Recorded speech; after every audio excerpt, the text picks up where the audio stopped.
بسم اللہ الرحمن الرحیم، السلام علیکم اور بزنس ہب میں آپ سب کو خوش آمدید۔ وعلیکم السلام۔ آج ہم پاکستان کی معیشت اور جو ہماری فائنینشیل مارکیٹس ہیں ان کی گہرائی میں اترنے والے ہیں۔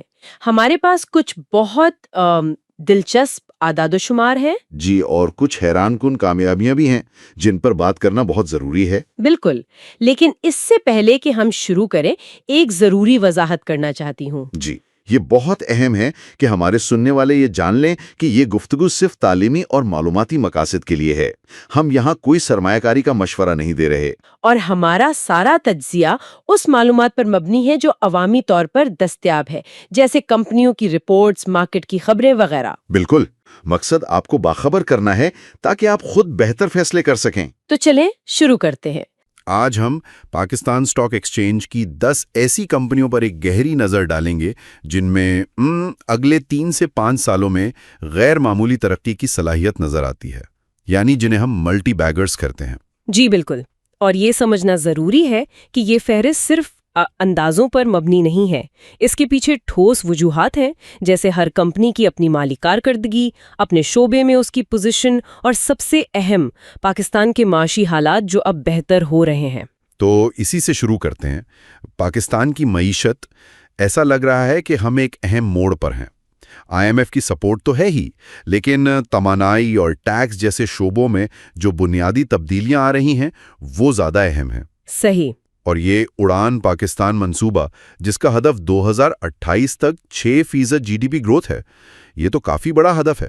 یہی تبدیلیاں دراصل سرمایہ کاری کے لیے ایک مضبوط بنیاد فراہم کر رہی ہیں۔ دیکھیں، جب مہنگائی کم ہوتی ہے، کرنٹ اکاؤنٹ سرپلس میں آتا ہے اور باہر سے براہ راست سرمایہ کاری بڑھتی ہے تو سرمایہ کاروں کا اعتماد بحال ہوتا ہے۔ بالکل، یہ صرف اعداد و شمار نہیں رہتے، یہ اس بات کا ثبوت ہے کہ اعتماد واپس آ رہا ہے، اور ایسے ہی ماحول میں کمپنیاں پھلتی پھولتی ہیں۔ اور کچھ شعبے تو اس میں خاص طور پر آگے ہیں۔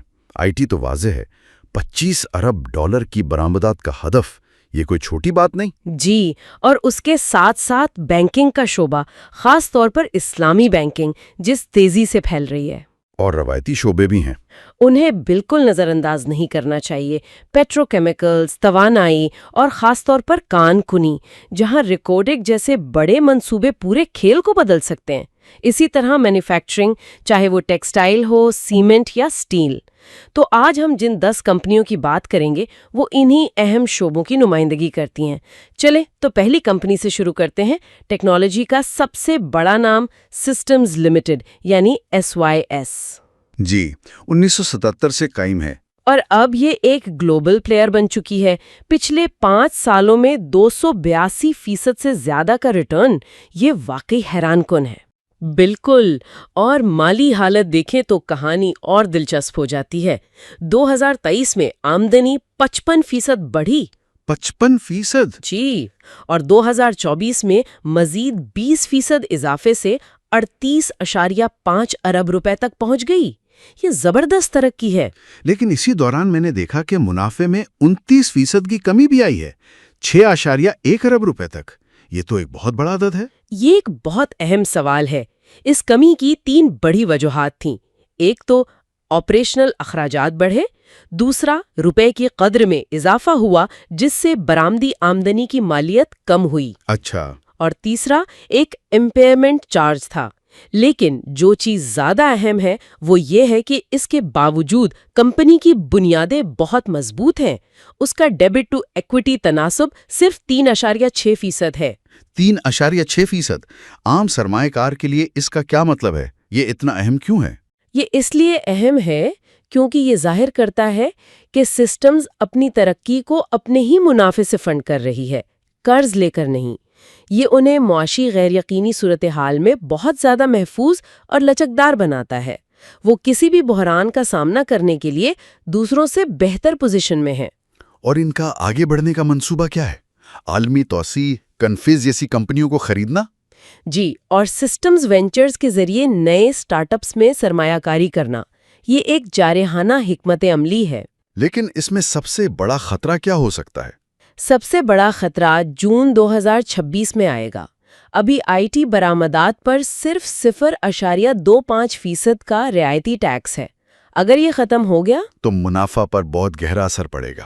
بالکل، یہ وہ ایک چیز ہے جس پر ہر سرمایہ کار کی نظر ہونی چاہیے، ٹھیک ہے؟ تو یہ تو ہوئی سسٹمز کی بات۔ اب آتے ہیں ایک ایسی کمپنی پر جس کی کہانی مکمل طور پر مقامی ہے، میزان بینک، MBAL۔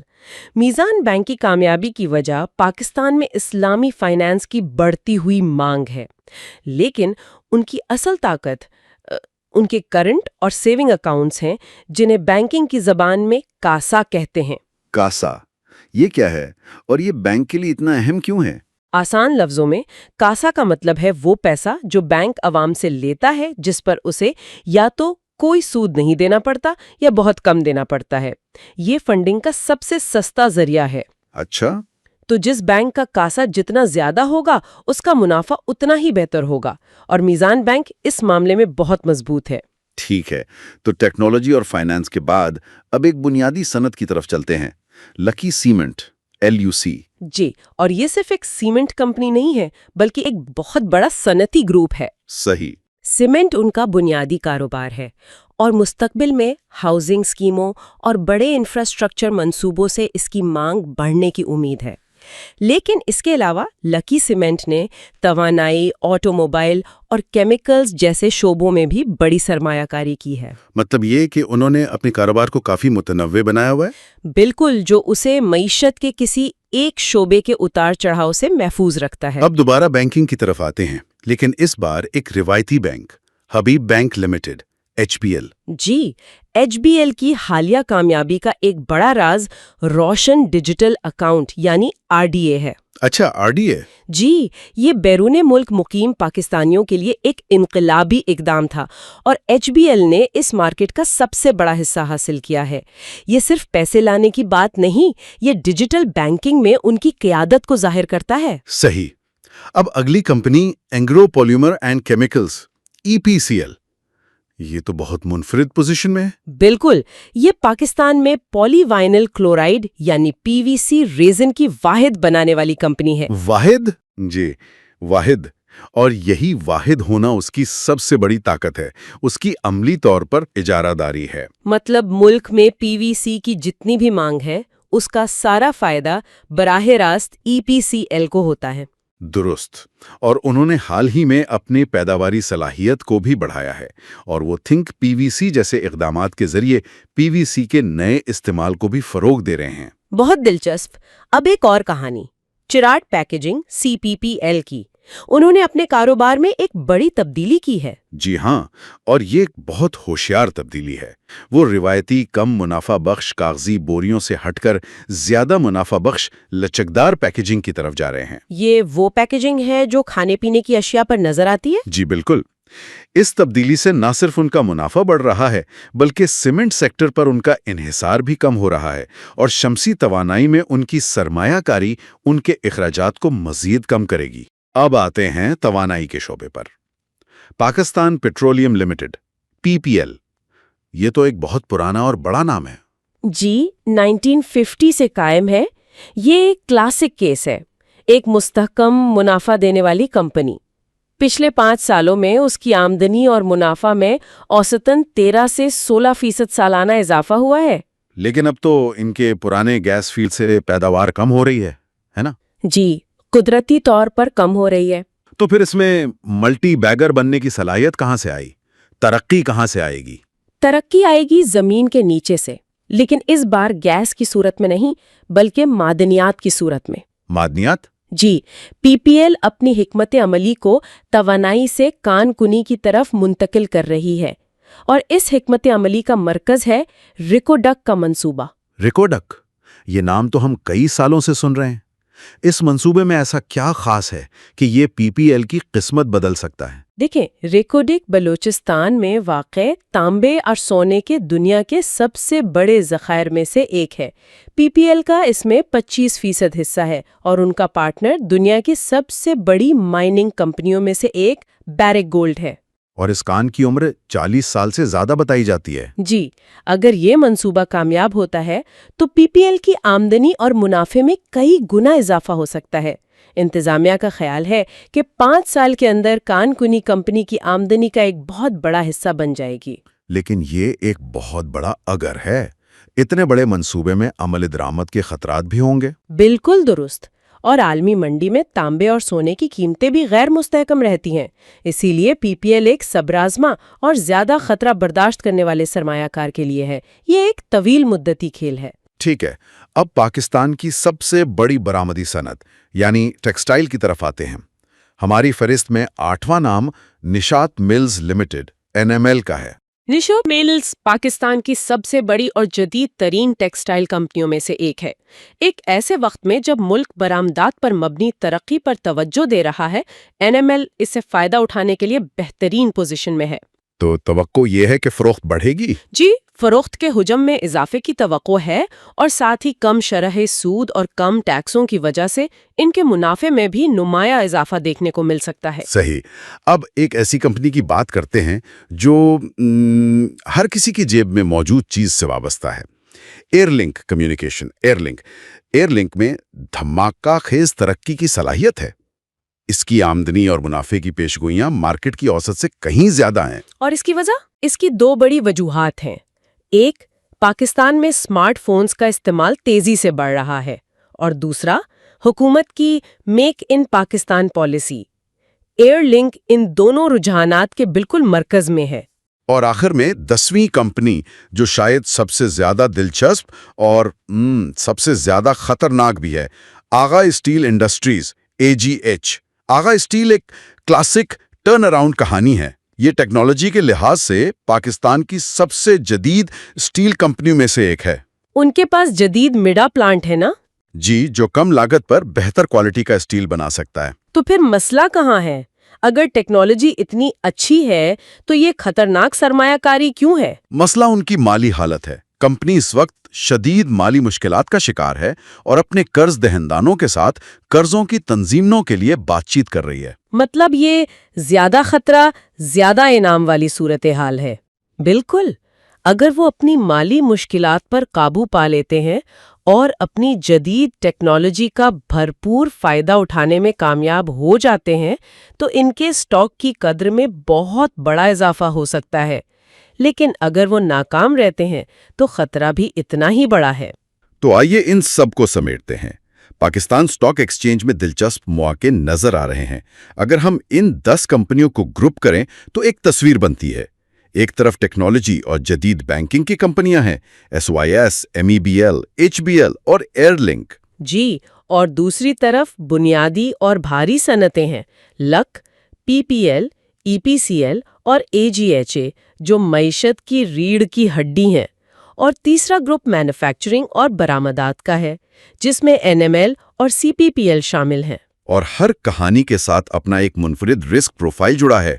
SYS کے لیے ٹیکس کا خطرہ، PPL کے لیے ریکوڈک کا طویل انتظار، اور AGHA کے لیے تو بقا کی جنگ ہے۔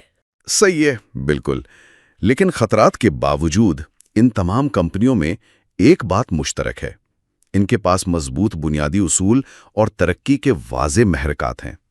جو سرمایہ کار قلیل مدتی اتار چڑھاؤ سے گھبرائے بغیر ہر کمپنی کے منفرد رسک اور ریوارڈ کو سمجھ کر سرمایہ کاری کرنے کو تیار ہیں، ان کے لیے بہترین موقع موجود ہیں۔ تو یہ 10 کمپنیاں پاکستان کی سب سے زیادہ امید افزا صنعتوں کا ایک نمونہ ہے، جو مستقبل میں اہم منافع دینے کی بھرپور صلاحیت رکھتی ہیں۔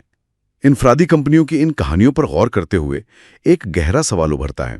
ٹیکنالوجی سے چلنے والی ترقی اور روایتی بھاری صنعت کی بحالی کے درمیان جو باہمی تعامل ہے، وہ پاکستان کے معیشت کی اگلی دہائی کو کس طرح شکل دے گا؟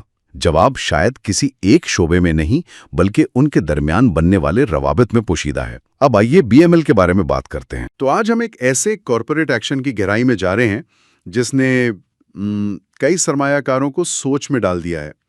بینک مکرمہ لمیٹڈ نے پاکستان اسٹاک ایکسچینج کو ایک نوٹس بھیجا ہے اور اس میں انہوں نے اپنے تقریباً 94% شیئرز ختم کرنے کا اعلان کیا ہے۔ اب پہلی نظر میں یہ سن کر کسی کو بھی حیرانی ہو سکتی ہے، 94%؟ تو سوال یہ ہے کہ کیا یہ کسی کمپنی کے خاتمے کی علامت ہے یا پھر ایک نئی مضبوط شروعات کا اشارہ؟ اس نوٹس کے پیچھے ایک بہت بڑی کہانی چھپی ہے، ایک انضمام، ایک مکمل تنظیم نو، اور ہاں، موجودہ شیئر ہولڈرز کے لیے بہت اہم ہدایات۔ تو آئیے اس معاملے کی تہہ تک پہنچتے ہیں۔ بالکل، اور یہ واقعی ایک پیچیدہ معاملہ ہے۔ اس کی جو بنیاد ہے نا، وہ اسلام آباد ہائی کورٹ کا ایک فیصلہ ہے جو 19 نومبر 2025 کو آیا تھا۔ عدالت نے ایک اسکیم آف ارینجمنٹ کی منظوری دی تھی۔ اسکیم آف ارینجمنٹ، یہ سننے میں کافی بھاری اصطلاح لگتی ہے۔ جی لگتی ہے، لیکن اس کا سادہ مطلب ہے کہ یہ ایک باقاعدہ، قانونی اور عدالت سے منظور شدہ منصوبہ ہے جس کے تحت ایک کمپنی اپنی ساخت کو، مطلب اپنے پورے سٹرکچر کو مکمل طور پر تبدیل کر سکتی ہے۔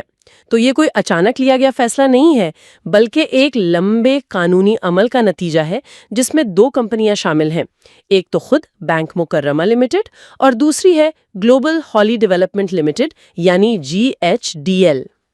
اچھا، تو یہ ایک عدالتی منظوری کے بعد ہو رہا ہے، لیکن یہاں سب سے بڑا سوال تو یہ ہے کہ GHDL ہی کیوں؟ میرا مطلب ہے یہ ایک ڈیولپمنٹ کمپنی ہے، ایک بینک کا ایک ڈیولپمنٹ کمپنی کے ساتھ انضمام، یہ تھوڑا غیر معمولی نہیں لگتا؟ آپ نے بالکل صحیح نقطہ اٹھایا ہے۔ یہ صرف ایک مالیاتی تنظیم نو نہیں لگتی، بلکہ یہ ایک اسٹریٹجک تبدیلی کا بھی اشارہ ہے۔ کیا یہ ہو سکتا ہے کہ بینک اب ریئل اسٹیٹ فائنانسنگ میں بڑے پیمانے پر داخل ہونا چاہتا ہے؟ یہ ایک امکان ہے، یا یہ بھی ہو سکتا ہے کہ وہ GHDL کے اثاثوں کو استعمال کر کے اپنی بیلنس شیٹ کو مضبوط کرنے کی کوشش کر رہا ہو۔ اس اسکیم کا جو پہلا قدم ہے وہ اسی طرف اشارہ کرتا ہے۔ تو آئیے اسی پہلے قدم کو دیکھتے ہیں۔ نوٹس کے مطابق بینک GHDL کو، ایک منٹ، یہ عدد بہت بڑا ہے، 12,36,87,814.889 یعنی تقریباً 12.5 ارب نئے مکمل ادا شدہ عام شیئرز جاری کرے گا۔ جی، یہ ایک بہت ہی بڑی تعداد ہے۔ اس کا مطلب تو یہ ہوا کہ GHDL اس نئے بینک میں ایک بہت بڑا حصہ دار بن جائے گا۔ یقیناً، یہ شیئرز دراصل GHDL کے بینک میں ضم ہونے کی قیمت ہے، جسے قانونی زبان میں کنسیڈریشن کہتے ہیں۔ یعنی GHDL اپنا سارا کاروبار اور اثاثے بینک مکرمہ کے حوالے کر رہی ہے، اور اس کے بدلے میں اسے بینک کی ملکیت میں اتنا بڑا حصہ مل رہا ہے۔ اس سے بینک کا کیپٹل بیس تو بڑھے گا، لیکن ساتھ ہی جو ملکیت کا ڈھانچہ ہے وہ مکمل طور پر بدل جائے گا۔ اور پرانے شیئر ہولڈرز کی حیثیت؟ ان کی حیثیت اس کے بعد بہت مختلف ہو جائے گی۔ سب سے زیادہ تشویشناک ہے، بینک کے موجودہ شیئر کیپٹل میں 93,730,801,46945% کی کمی۔ میں یہ عدد دوبارہ کہتا ہوں، تقریباً 94%۔ یہ سن کر تو کسی بھی سرمایہ کار کا دل دہل سکتا ہے۔ دیکھیں، پہلی نظر میں یہ واقعی ایک جھٹکا دینے والا عدد ہے۔ تو کیا یہ کہنا ٹھیک ہوگا کہ بینک اپنے موجودہ سرمایہ کاروں کی دولت کو تقریباً ختم کر رہا ہے تاکہ ایک نئی کمپنی کو جگہ دی جا سکے؟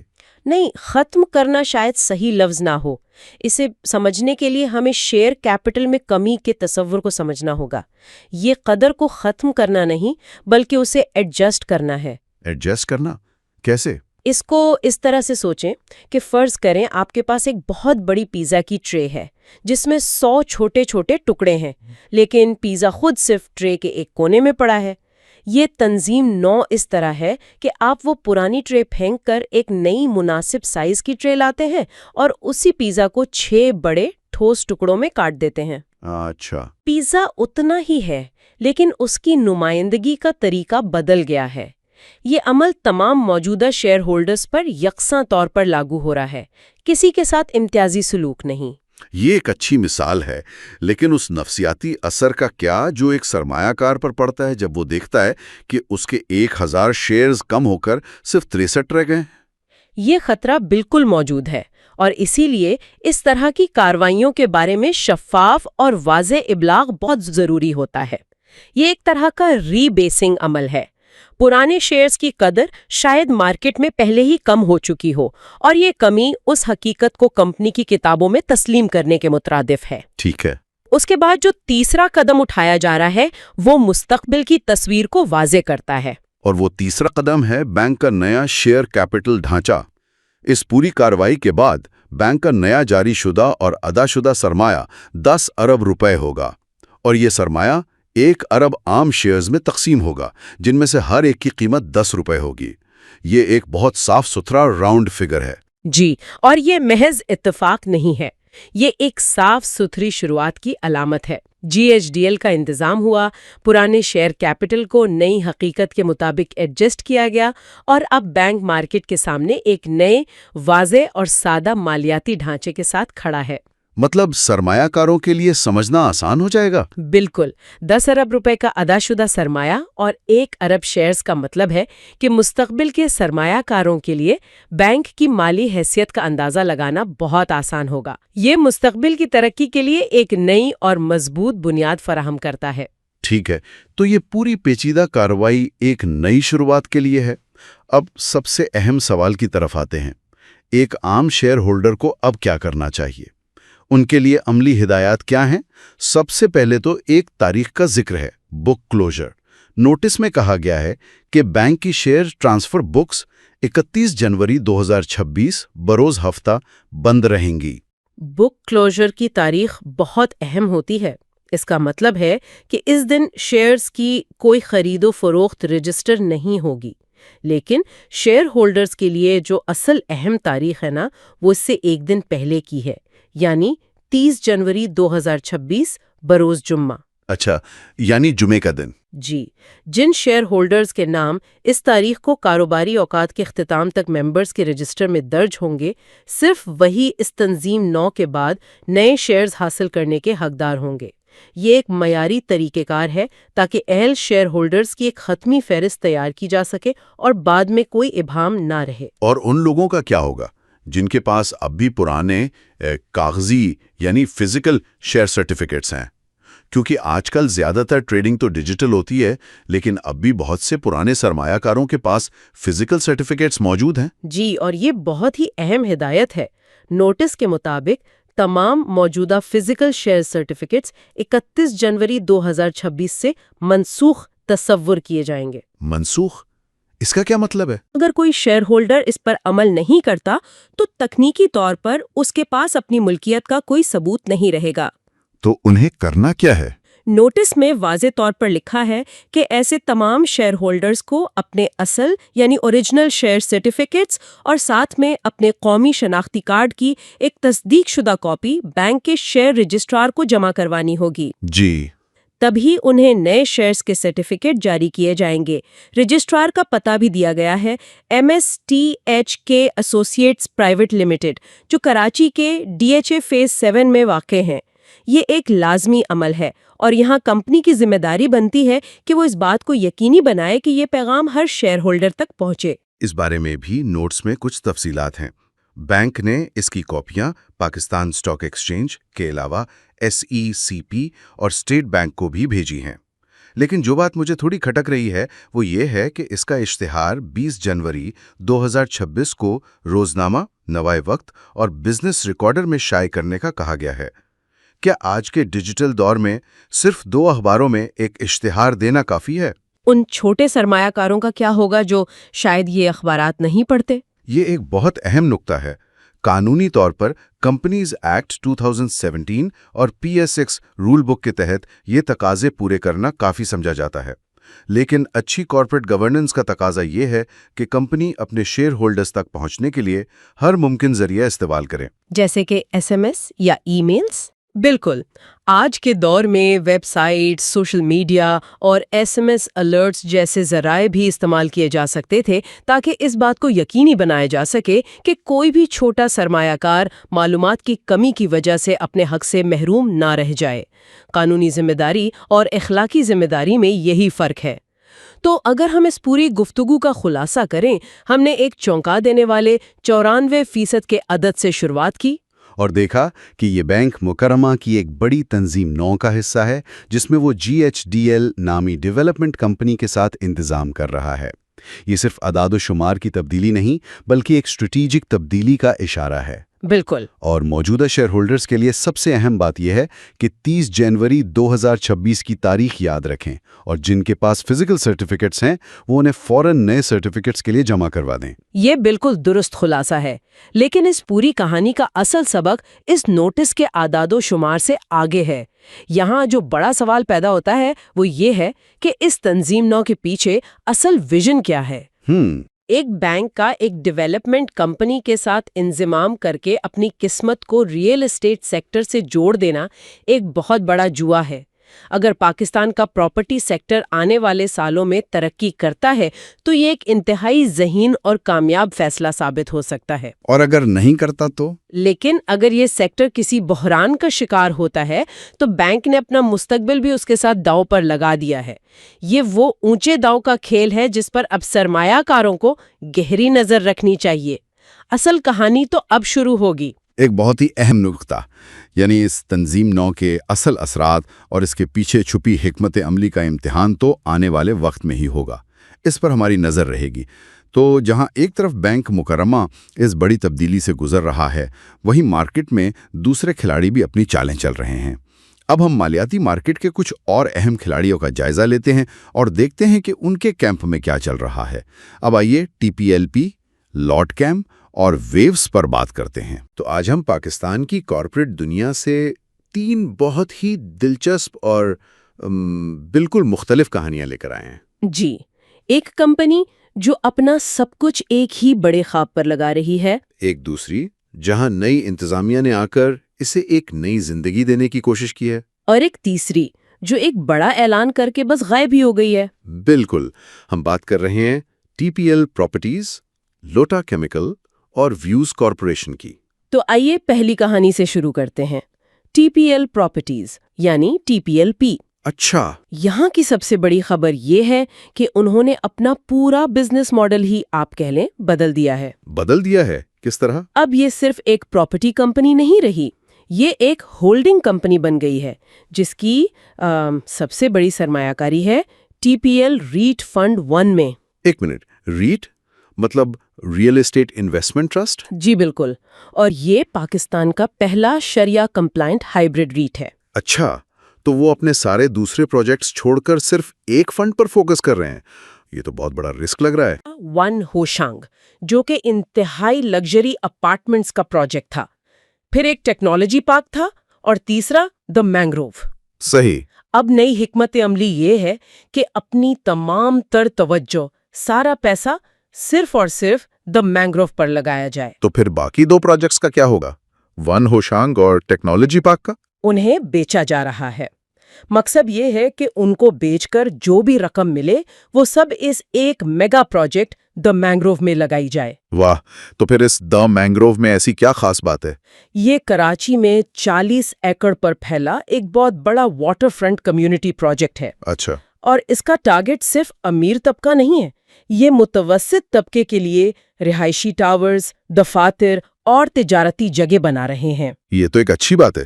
جی، اور اس کی سب سے منفرد بات جو مجھے لگی وہ یہ ہے کہ اس میں کراچی کا پہلا بائیو ڈائیورسٹی پارک بھی بنایا جا رہا ہے۔ Bio diversity park? جی، وہاں جو مینگروو کے جنگلات ہیں ان کو بچانے کے لیے۔ تو یہ کمرشل کے ساتھ ساتھ ماحول دوست منصوبہ بھی ہے۔ یہ سننے میں تو بہت متاثر کن لگ رہا ہے، لیکن ذرا اس کے مالی پہلو پر آتے ہیں۔ فنڈ کی نیٹ ایسٹ ویلیو یعنی NAV، اس کا کیا بنا؟ وہ بڑی ہے، پچھلے سال 17 روپے 87 پیسے سے بڑھ کر اب 18 روپے 28 پیسے فی یونٹ ہو گئی ہے۔ تو اس کا مطلب ہے سرمایہ کاروں کو منافع مل رہا ہے، کیش آ رہا ہے؟ نہیں، ابھی نہیں، اور یہی اس کہانی کا سب سے اہم نقطہ ہے۔ اچھا، یہ جو اضافہ ہے نا، یہ زیادہ تر ان ریئلائزڈ فیئر ویلیو گینز کی وجہ سے ہے۔ یہ تو کافی ٹیکنیکل ٹرم ہو گئی، ذرا آسان الفاظ میں سمجھائیں گی کہ اس کا مطلب کیا ہے؟ مطلب پیسہ جیب میں آ رہا ہے یا نہیں؟ نہیں آ رہا، اسے ایسے سمجھیں کہ یہ کاغذی منافع ہے۔ کاغذی منافع؟ جی، جیسے آپ نے ایک گھر خریدا اور اس کی قیمت کاغذ پر بڑھ گئی ہے، آپ امیر تو ہو گئے، لیکن وہ پیسہ آپ کی جیب میں تب آئے گا جب آپ گھر بیچیں گے۔ صحیح، سمجھ گیا۔ فنڈ کے ساتھ بھی یہی ہو رہا ہے، اثاثوں کی قیمت بڑھ گئی ہے لیکن حقیقی نقد ابھی نہیں آیا، اسی لیے فنڈ نے اب تک کوئی بڑا کیش ڈیویڈنڈ بھی نہیں دیا۔ تو اگر سرمایہ کاروں کو کچھ نہیں مل رہا تو خود TPLP کیسے کما رہی ہے؟ ان کے اپنے خرچات کیسے پورے ہو رہے ہیں؟ ان کی آمدنی کے 3 راستے ہیں۔ اوکے۔ پہلا، ان کی ایک کمپنی ہے TPL RMC، وہ اس فنڈ کو مینج کرتی ہے اور اس کی سالانہ فیس لیتی ہے۔ ٹھیک ہے.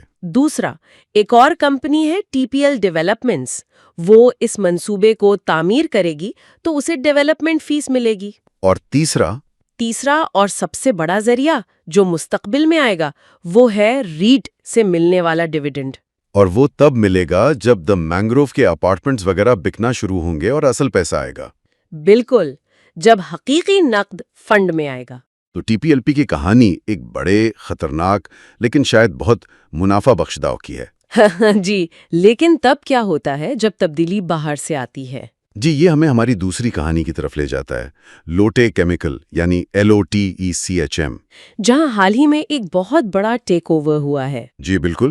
نومبر 2025 میں جنوبی کوریا کی لوٹے کارپوریشن نے پاکستان میں اپنے 75% شیئرز بیچ دیے ہیں. کس کو بیچے؟ یہ خریدے ہیں PTA گلوبل ہولڈنگز نے، جو دبئی کی مونٹیج کموڈیٹیز اور پاکستان کی ایشیا پیک انویسٹمنٹس کا ایک مشترکہ منصوبہ ہے. اور اس کے بعد ظاہر ہے انتظامیہ بھی بدل گئی ہوگی. سب کچھ بدل گیا. ایک نیا بورڈ بنا اور 2 بہت بڑے ناموں کو قیادت سونپی گئی، ڈاکٹر امتیاز احمد بطور چیئرمین اور عدنان آفریدی بطور CEO. نئی انتظامیہ کے آنے سے ہمیشہ بڑی امیدیں ہوتی ہیں. ان کے فوری اقدامات کیا ہیں؟ وہ کیا کر رہے ہیں؟ دیکھیں، ان کی پہلی ترجیح ہے کہ پہلے اپنے گھر کو ٹھیک کیا جائے. مطلب انہوں نے آتے ہی پلانٹ کی آپریشنل کارکردگی پر کام شروع کر دیا ہے. پلانٹ کو زیادہ مؤثر بنانا، توانائی بچانے کے لیے نئے سسٹم لگانا اور پیداواری لاگت کم کرنا. جی، اور ساتھ ہی کاربن کے اخراج کو بھی کم کرنا. وہ کمپنی کی بنیاد مضبوط کر رہے ہیں. یہ تو سمجھ میں آتا ہے، لیکن ان کے طویل مدتی منصوبے کیا ہیں؟ میں نے سنا ہے کہ وہ صرف موجودہ کاروبار تک محدود نہیں رہنا چاہتے. ان کے طویل مدتی منصوبے بہت پرجوش ہیں. وہ صرف PTA کیمیکل نہیں بنانا چاہتے. تو پھر کیا؟ ان کی حکمت عملی میں دوسری کمپنیوں کو خریدنا یعنی M&A بھی شامل ہے. اچھا. اور اس کے علاوہ وہ ویلیو ایڈڈ کیمیکلز بنانا چاہتے ہیں، ایسی مصنوعات جن سے پاکستان کی برآمدات کو بڑھایا جا سکے. یہ منصوبے تو بہت شاندار ہیں، لیکن کیا یہ صرف باتیں ہیں؟ اس معاشی ماحول میں دوسری کمپنیوں کو خریدنا کتنا حقیقت پسندانہ ہے؟ یہ بہت اہم سوال ہے. چیلنجز تو ہیں. حصول سے پہلے کمپنی کے مالی نتائج بھی ملے جلے تھے. جون کی 6 ماہی اچھی تھی، لیکن ستمبر کی 3 ماہی میں پلانٹ کی خرابی کی وجہ سے فروخت گری تھی. تو اب آگے کیا؟ اب سب کی نظریں ہیں جنوری 2026 کے وسط میں ہونے والی بورڈ میٹنگ پر. اچھا. اس کے بعد جو مالیاتی نتائج آئیں گے وہ اس نئی انتظامیہ کا پہلا بڑا امتحان ہوں گے. تبھی پتہ چلے گا کہ ان کے منصوبے صرف کاغذ پر ہے یا حقیقت میں بھی کچھ ہو رہا ہے. تو ہم نے ایک اسٹریٹجک گیمبل اور ایک کارپوریٹ ریوائیول کی کہانی دیکھ لی. اب چلتے ہیں ہماری تیسری کہانی کی طرف، ویوز کارپوریشن. اور یہ ایک معمہ ہے. جی، ایک بھید. ویوز جو ہوم اپلائنسز کے لیے مشہور ہے، اس نے ریئل اسٹیٹ میں ایک بڑے منصوبے کا اعلان کیا. پیسے بھی اکٹھے کر لیے اور پھر مکمل خاموشی. اس منصوبے کا نام ویوز انکلیو تھا، ہے نا؟ جی، ویوز انکلیو. لاہور میں ٹھوکر نیاز بیگ کے قریب اورنج میٹرو لائن پر ایک بہت ہی پرکشش جگہ پر. اور منصوبہ کیا تھا؟ منصوبہ تھا متوسط طبقے کے لیے 1000 سے زیادہ سستے اپارٹمنٹس بنانا. اپریل 2022 میں انہوں نے نیشنل بینک سے اس پروجیکٹ کے لیے 1.5 ارب روپے کی فائنینسنگ بھی لے لی تھی. بالکل، اور بڑے بڑے آرکیٹیکٹس اور کنسلٹنٹس کی خدمات حاصل کرنے کا اعلان بھی کیا تھا. 1.5 ارب روپے، یہ تو بہت بڑی رقم ہے. پھر کیا ہوا؟ کیا تعمیر شروع ہوئی؟ فروخت کا کیا بنا؟ یہی تو معمہ ہے. اپریل 2022 کے اس اعلان کے بعد سے آج تک کمپنی نے اس منصوبے کے بارے میں کوئی عوامی اپڈیٹ نہیں دی. کچھ بھی نہیں؟ کچھ بھی نہیں. نہ تعمیر، نہ فروخت، نہ کوئی ٹائم لائن، کچھ بھی نہیں. منصوبے کا آغاز تو 2022 کے دوسرے نصف میں ہونا تھا، جہاں تک مجھے یاد ہے. جی، وہی متوقع تھا، لیکن وہ وقت خاموشی سے گزر گیا اور کسی نے کچھ نہیں بتایا. اور سرکاری منظوریوں کا کیا بنا؟ خاص طور پر لاہور ڈیولپمنٹ اتھارٹی یعنی LDA کی. اس کے بغیر تو کچھ ہو ہی نہیں سکتا. اپریل 2022 میں کمپنی نے کہا تھا کہ وہ LDA سے منظوری لینے کے عمل میں ہے. اور اب؟ لیکن LDA کی منظور شدہ ہاؤسنگ سوسائٹیز کی جو تازہ ترین سرکاری فہرستیں ہیں، ان میں ویوز انکلیو کا نام نہیں ہے. کہیں بھی نہیں ہے. 2 سال سے زیادہ کا عرصہ. ریئل اسٹیٹ کی دنیا میں تو یہ ایک پوری صدی کے برابر ہے. یہ تو بہت عجیب بات ہے. بالکل 2 سال سے زیادہ کی یہ خاموشی اور LDA کی فہرست میں نام نہ ہونا یہ اس بات کی طرف اشارہ کرتا ہے کہ یہ منصوبہ یا تو ابھی تک بالکل ابتدائی کاغذی مراحل میں پھنسا ہوا ہے یا پھر کسی بہت بڑی رکاوٹ کا شکار ہو چکا ہے۔ معلومات کا یہ نہ ہونا ہی اپنے آپ میں ایک بہت بڑی خبر ہے۔ جی، یہ خود ایک بہت بڑی کہانی بیان کر رہا ہے۔ تو آج کی گفتگو کا خلاصہ یہ ہے کہ ہمارے پاس کارپوریٹ حکمت عملی کی 3 بالکل مختلف مثالیں ہیں۔ ایک طرف TPL پراپرٹیز کا ایک بڑا سوچا سمجھا لیکن خطرناک جوا، دوسری طرف لوٹے کیمیکل میں ایک نئی انتظامیہ جو کمپنی کو نئی زندگی دینے کی دوڑ میں لگی ہوئی ہے۔ اور پھر ویوز کارپوریشن کا ایک پراسرار منصوبہ جو فنڈنگ کے باوجود کہیں گم ہو گیا ہے۔ یہ تینوں کہانیاں ہمیں یہی بتاتی ہیں کہ کارپوریٹ دنیا میں کاغذ پر منصوبے بنانا ایک بات ہے اور انہیں حقیقت کی دنیا میں کامیابی سے چلانا بالکل دوسری۔ اب دیکھنے کی اصل بات یہ ہے کہ یہ منصوبے اور یہ وعدے آنے والے مہینوں میں کس طرح حقیقی نتائج میں تبدیل ہوتے ہیں۔ بالکل، اور یہی وہ سوال ہے جس کا جواب سرمایہ کار اور مارکیٹ دونوں شدت سے تلاش کر رہے ہیں۔ یہ بات ایک بڑے سوال کو بھی جنم دیتی ہے۔ وہ کیا؟ پاکستان کے کارپوریٹ ماحول میں زیادہ خطرناک کیا ہے؟ اپنا سب کچھ ایک بڑے خواب پر داؤ پر لگا دینا یا ایک بڑے خواب کا اعلان کر کے کچھ بھی نہ کرنا؟ یہ واقعی سوچنے کی بات ہے۔ اب آئیے WSAP، Koh Noor energy limited اور بینٹ اسلامی پاکستان لمیٹڈ BIPL پر بات کرتے ہیں۔ آج ہم پاکستان کی معیشت کے 3 بالکل مختلف شعبوں سے 3 کمپنیوں کی کہانیوں کا گہرائی سے جائزہ لے رہے ہیں۔ اور یہ تینوں کہانیاں مل کر پاکستان کی معیشت کی ایک بڑی تصویر بناتی ہیں۔ بالکل، ہمارے پاس ویوز ہوم اپلائنسز ہے جو مہنگائی کے دور میں صارفین کی جیب کے لیے لڑ رہی ہے۔ پھر کوہ نور انرجی ہے، ایک پرانی کمپنی جسے نئی ٹیکنالوجی سے خطرہ ہے۔ اور آخر میں بینک اسلامی، جو ایک ایسے شعبے میں ترقی کر رہا ہے جو تیزی سے مقبول ہو رہا ہے۔ جی، اور یہ صرف اعداد و شمار کا کھیل نہیں ہے۔ ہم یہ سمجھنے کی کوشش کریں گے کہ ان نمبرز کے پیچھے اصل میں حکمت عملی کیا ہے۔ صحیح، کہ یہ کمپنیاں کس طرح ایک مشکل معاشی ماحول میں سروائیو کر رہی ہیں، مقابلہ کر رہی ہیں اور آگے بڑھنے کی کوشش کر رہی ہیں۔ ان کی کامیابیوں اور ناکامیوں سے ہمیں پورے ملک کے کاروباری منظرنامے کے بارے میں بہت کچھ سیکھنے کو ملتا ہے۔ تو آئیے اس تجزیے کو شروع کرتے ہیں ایک ایسے نام سے جو پاکستان کے تقریباً ہر گھر میں جانا جاتا ہے، ویوز ہوم اپلائنسز یا اسٹاک مارکیٹ میں WAVPASP۔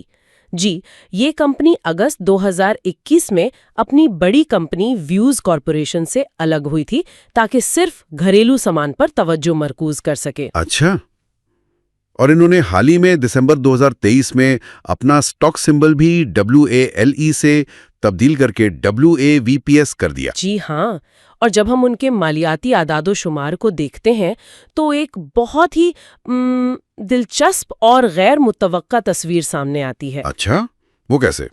دیکھیں، علیحدگی کے بعد 2022 میں ان کی فروخت تھی تقریباً 7 ماہیہ 4 ارب روپے، لیکن 2023 میں یہ گر کر 4.1 ارب پر آ گئی، اور 2024 میں مزید 24% کمی کے ساتھ یہ صرف 3.17 ارب روپے رہ گئیں۔ یہ تو بہت بڑی گراوٹ ہے۔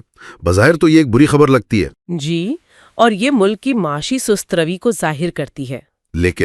لیکن یہاں بات واقعی دلچسپ ہو جاتی ہے۔ فروخت میں اتنی بڑی کمی کے باوجود ان کے منافع میں اضافہ ہوا ہے۔ یہ کیسے ممکن ہے؟ یہ تو عام طور پر تو ایسا نہیں ہوتا۔ بالکل، یہی اس کہانی کا سب سے اہم نقطہ ہے۔ اس کی وجہ یہ ہے کہ کمپنی نے اپنی مصنوعات کی قیمتوں میں نمایاں اضافہ کیا۔ اچھا، تو انہوں نے کم چیزیں بیچ کر زیادہ پیسے کمائے؟ صحیح پکڑا آپ نے۔ انہوں نے کم فروخت کے حجم کو زیادہ قیمتوں سے پورا کیا۔ مثال کے طور پر 2023 میں ان کا گراس پروفٹ مارجن 19.6% سے بڑھ کر تقریباً 25% ہو گیا۔ 25%؟ جی، اور اگر ہم پچھلے 12 مہینوں کے اعداد و شمار دیکھیں تو گراس مارجن 27% سے بھی اوپر ہے اور نیٹ پروفٹ مارجن 10% تک پہنچ گیا ہے۔ 2024 میں کمپنی نے 153 ملین روپے سے زیادہ کا منافع کمایا، جو پچھلے سال سے 32% زیادہ ہے۔ تو یہ ایک کلاسک کیس سٹڈی ہے کہ شدید مہنگائی میں کیسے زندہ رہا جائے۔ بالکل، یہ ایک بہت بڑا اور سوچا سمجھا قدم تھا۔ اس کے پیچھے 3 بڑے معاشی عوامل تھے۔ پہلا شدید مہنگائی جو مالی سال 2024 میں 26% تک پہنچ گئی، جس نے عام آدمی کی خریداری کی طاقت ختم کر دی۔ دوسرا حکومت کی درآمدی پالیسیاں اور روپے کی قدر میں کمی، اس سے باہر سے آنے والے پرزے مہنگے ہو گئے۔ اور تیسرا گھریلو سامان کی پوری مارکیٹ ہی 2023 میں 22% سے زیادہ سکڑ گئی۔ تو ان حالات میں قیمتیں بڑھانا ہی واحد راستہ تھا شاید؟ جی، منافع برقرار رکھنے کے لیے۔ اچھا، تو ان مشکلات سے نمٹنے کے لیے کمپنی کر کیا رہی ہے؟ ان کا گیم پلان کیا ہے؟ ہم نے سنا ہے کہ انہوں نے ایئر کنڈیشنر یعنی اے سی کی مارکیٹ سے بھی وقتی طور پر نکلنے کا فیصلہ کیا تھا۔ یہ تو ایک بہت بڑا آئٹم ہوتا ہے۔ یہ ایک بہت ہی ہوشیار اسٹریٹجک اقدام تھا۔ کمپنی نے 2024 کو تعمیر نو کا سال قرار دیا۔ تعمیر نو کا سال؟ جی، اے سی کی مارکیٹ میں مقابلہ بہت سخت ہے اور اس کے لیے بہت زیادہ سرمایہ کاری کی ضرورت ہوتی ہے۔ کرنسی کے بحران کی وجہ سے پرزے درآمد کرنا مشکل اور مہنگا ہو گیا تھا، تو انہوں نے فیصلہ کیا کہ وہ اپنی توانائی وہاں لگائیں جہاں وہ پہلے سے ہی مضبوط ہے۔ یعنی ڈیپ فریزر کی مارکیٹ میں؟ بالکل، یہ ایک طرح سے پیچھے ہٹ کر اپنی پوزیشن کو مضبوط کرنے جیسا تھا۔ اور اب وہ اے سی مارکیٹ میں واپسی کا سوچ رہے ہیں؟ جی ہاں، اب جب کہ معاشی حالات کچھ بہتر ہو رہے ہیں اور صارفین کی قوت خرید بحال ہو رہی ہے، وہ اے سی سیگمنٹ میں مکمل طور پر واپس آنے کی تیاری کر رہے ہیں۔ تو مطلب انہوں نے مارکیٹ کو سمجھا، مشکل وقت میں اپنے وسائل بچائے اور اب صحیح وقت پر دوبارہ میدان میں اترنے کے لیے تیار ہیں۔ بالکل، یہ ایک مشکل مارکیٹ میں لچک اور حکمت عملی کی بہترین مثال ہے۔ ایک ایسی کمپنی سے جو آج کے صارف کے لیے لڑ رہی ہے، آئیے اب ایک ایسی کمپنی کی طرف چلتے ہیں جسے توانائی کے مستقبل سے چیلنج درپیش ہے۔ ہم بات کر رہے ہیں کوہ نور انرجی لمیٹڈ یعنی KOE۔ جی، کوہے کی کہانی پاکستان کے توانائی کے شعبے میں آنے والی بڑی تبدیلیوں کی عکاسی کرتی ہے۔ یہ 1994 کی پاور پالیسی کے تحت قائم ہونے والا ایک آزاد پاور پروڈیوسر یعنی IPP ہے، جو فرانس آئل جیسے مہنگے ایندھن پر چلتا ہے۔ اچھا، تو ان کی مالی کارکردگی کیسی رہی ہے؟ دیکھیں، کوہے کے مالیاتی اعداد و شمار میں واضح کمی نظر آتی ہے۔ مالی سال 2024 میں ان کی آمدنی 10 ارب روپے سے زیادہ تھی، جو اگلے ہی سال کم ہو کر صرف 4.3 ارب روپے رہ گئی۔ اتنی بڑی کمی؟ جی، اسی طرح ان کی فی حصہ آمدنی یعنی EPS 9.44 روپے سے گر کر 4.27 روپے پر آ گئی، اور یہ گراوٹ جاری ہے۔ 2026 کی پہلی سہ ماہی میں تو EPS صرف 0.82 روپے رہ گئی۔ یہ تو بہت بڑی گراوٹ ہے۔ اس کی بنیادی وجہ کیا ہے؟ کیا ان کا پلانٹ ٹھیک سے کام نہیں کر رہا یا کوئی اور مسئلہ ہے؟ پلانٹ بالکل ٹھیک ہے، لیکن مسئلہ یہ ہے کہ اسے چلایا ہی نہیں جا رہا۔ اس کی سب سے بڑی وجہ ہے لوور ڈسپیچ۔ Lower dispatch? اسے ذرا آسان الفاظ میں سمجھائیں۔ اسے یوں سمجھتے ہیں، فرض کریں کہ کوہے ایک پرانی مہنگی پیٹرول پر چلنے والی ٹیکسی کا مالک ہے۔ ٹھیک ہے۔ اور شہر میں اب سستی ماحول دوست الیکٹرک اوبرز آ گئی ہیں۔ یہ اوبرز ہیں ہائیڈرو، کوئلے اور شمسی توانائی سے بننے والی بجلی۔ بہت اچھی مثال ہے۔ تو جو ڈسپیچر ہے یعنی نیشنل گریڈ، وہ مہنگی ٹیکسی کو صرف تبھی کال کرے گا جب کوئی اور آپشن بالکل موجود نہ ہو؟ بالکل، نیشنل گریڈ ہمیشہ سب سے سستے بجلی کے ذرائع کو ترجیح دیتا ہے۔ فرانس آئل سے بننے والی بجلی بہت مہنگی ہے۔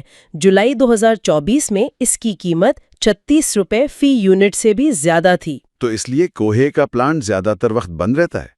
جی، اعداد و شمار دیکھیں تو مالی سال 2023-24 میں یہ پلانٹ اپنی کل صلاحیت کا صرف 19% چلا۔ پچھلے سال یہ 30% تھا، اور 2026 کی پہلی سہ ماہی میں تو یہ گر کر صرف 4.80% رہ گیا۔ صرف 4.80%؟ اس کا مطلب ہے کہ یہ 95% وقت بیکار کھڑا رہا۔ یہ تو ان کی آمدنی کے لیے تباہ کن ہوگا۔ یقیناً۔ کیا کام کرتا ہے؟ یہ ایک بہت اہم سوال ہے۔ IPPs کو 2 طرح کی ادائیگیاں ملتی ہیں۔ ایک ہوتی ہے انرجی پیمنٹ، جو ان کو بیچی گئی بجلی کے ہر یونٹ پر ملتی ہے۔ جب پلانٹ نہیں چلتا تو یہ ادائیگی صفر ہو جاتی ہے؟ بالکل۔ دوسری ادائیگی کیپیسٹی پیمنٹ کہلاتی ہے۔ یہ ادائیگی اس بات کو یقینی بنانے کے لیے ہوتی ہے کہ پلانٹ بجلی پیدا کرنے کے لیے ہر وقت دستیاب رہے۔ اچھا، مطلب ایک طرح سے پلانٹ کو تیار رکھنے کا کرایہ؟ جی، آپ ایسا کہہ سکتے ہیں۔ کم ڈسپیچ کی وجہ سے ان کی انرجی پیمنٹ بری طرح متاثر ہوتی ہے، جس سے ان کی کل آمدنی اور منافع بہت کم ہو جاتا ہے۔ تو ان کے مستقبل کے لیے یہ ایک بڑا چیلنج ہے، خاص طور پر جب ان کا حکومت کے ساتھ بجلی خریدنے کا معاہدہ یعنی PPA بھی 2027 میں ختم ہو رہا ہے۔ جی، یہ ان کے لیے ایک اور بڑی غیر یقینی صورتحال ہے۔ اس معاہدے میں حال ہی میں کچھ ترامیم بھی ہوئی ہیں، جس سے ان کی آمدنی پر مزید اثر پڑا ہے۔ لیکن میں نے سنا تھا کہ ان کے معاہدے ڈالر سے منسلک ہیں۔ جی، اس معاہدے میں ایک شق ہے جو ان کی ادائیگیوں کو امریکی ڈالر اور امریکی مہنگائی سے جوڑتی ہے۔ یہ چیز انہیں روپے کی قدر کمی کے خطرے سے کسی حد تک بچاتی ہے، لیکن اصل مسئلہ توانائی کے ذرائع کی تبدیلی کا ہے، جس کا مقابلہ کرنا ان کے لیے مشکل ہوتا جا رہا ہے۔ تو ہم نے بقا اور چیلنج کی کہانیاں دیکھیں، اب آئیے بینکنگ سیکٹر میں ترقی کی ایک کہانی کا جائزہ لیتے ہیں۔ ہم بات کر رہے ہیں بینک اسلامی پاکستان لمیٹڈ یعنی BIPL کی۔ BIPL کی کہانی اسلامی بینکنگ کے بڑھتے ہوئے رجحان کی کہانی ہے۔ انہوں نے جو سب سے متاثر کن کام کیا ہے وہ ہے اپنے اثاثوں کے معیار میں بہتری۔ اثاثوں کا معیار مطلب؟ بینکنگ کی زبان میں ایک اصطلاح استعمال ہوتی ہے انفیکشن ریشو، جس کا مطلب ہے خراب قرضوں کا تناسب۔ 2022 میں BIPL کا یہ تناسب 9.1% تھا، جو 2024 کے آخر تک کم ہو کر 7.4% پر آ گیا۔ اور یہ اس وقت ہوا جب انہوں نے اپنے قرضوں میں 29% کا بڑا اضافہ کیا۔ یہ تو واقعی قابل تعریف ہے۔ جی ہاں، اس کا مطلب ہے کہ وہ زیادہ قرض بھی دے رہے ہیں اور اس بات کو بھی یقینی بنا رہے ہیں کہ وہ قرض اچھے لوگوں کو دیا جائے جو اسے واپس کر سکیں۔ یہ ان کی رسک مینجمنٹ کی مضبوطی کو ظاہر کرتا ہے۔ اچھا، تو وہ اپنا پیسہ کہاں لگا رہے ہیں؟ ان کا فائنانسنگ پورٹ فولیو کافی متنوع ہے۔ اس میں سب سے بڑا حصہ ڈیمینشنگ مشارکہ کا ہے، جو مارچ 2024 تک تقریباً 33% تھا۔ ڈیمینشنگ مشارکہ یہ ایک تکنیکی اصطلاح ہے، کیا آپ اسے آسان الفاظ میں سمجھا سکتی ہیں؟ ضرور۔ یہ بنیادی طور پر ایک شراکت داری کا ماڈل ہے۔ فرض کریں آپ کو ایک گھر خریدنا ہے، بینک اور آپ مل کر وہ گھر خریدتے ہیں، پھر آپ آہستہ آہستہ وقت کے ساتھ بینک کا حصہ خریدتے رہتے ہیں یہاں تک کہ آپ اس گھر کے مکمل مالک بن جائیں۔ اچھا، تو یہ سود پر مبنی قرض سے بچنے کا ایک اسلامی طریقہ ہے؟ بالکل۔ BIPL کا زیادہ تر کاروبار اسی ماڈل پر چلتا ہے، خاص طور پر کارپوریٹ سیکٹر اور ٹیکسٹائل سیکٹر میں۔ اور ان کی سرمایہ کاری کی حکمت عملی کیا ہے؟ وہ قرض دینے کے علاوہ اپنا پیسہ کہاں لگاتے ہیں؟ سرمایہ کاری کے معاملے میں انہوں نے ایک بہت محفوظ راستہ اختیار کیا ہے۔ انہوں نے حکومتی سیکیورٹیز، خاص طور پر گورنمنٹ آف پاکستان اجارہ سکوک میں بھاری سرمایہ کاری کی ہے۔ 2024 کے آخر تک یہ سرمایہ کاری 345 ارب روپے تک پہنچ گئی تھی۔ 345 ارب روپے، یہ ایک بہت بڑی رقم ہے۔